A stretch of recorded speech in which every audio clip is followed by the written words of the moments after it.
Thank you very much.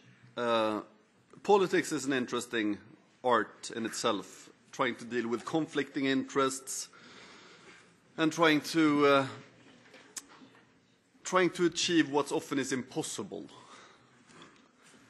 I think when we talk about trade policy, especially the trade policy of developing countries, that is very, very obvious. I think we had a very good intervention from one of our friends here that pointed out the fact that developing countries need to be able to produce things for their own behalf and to actually build the capacity in industry.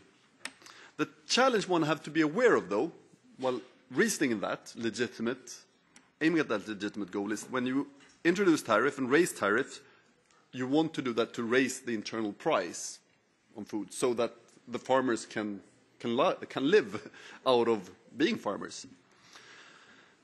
I generally have an issue, normally being a member of the European Parliament, when we do that in the European Union, because when we raise the price of agriculture products in the European Union, the food prices for the consumers in the European Union goes up, which is, of course, a problem, especially for those who are poor.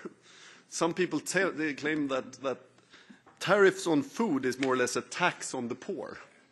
And if that's an issue in the European Union, and me and colleagues around me as well is trying to actually keep down tariffs on food in the European Union because we don't want poor Europeans to pay too much, it is tough when poor countries raise their tariffs on food because their population might even be poorer. So for them, you always run the risk that while trying to help part of the population, maybe farmers, you really hurt the really poor ones that actually might suffer from higher food prices in that country. Traditional conflict of interest, which is a challenging one. One thing we could do and should do is, of course, to see to that we don't have tariffs that hurt the poor countries, because that is important. But as our chairman rightly pointed out, regionalization is crucial, as 2/3 of the tariffs that poor countries pay, they today pay to other poor countries. Thanks a lot. 1 minute.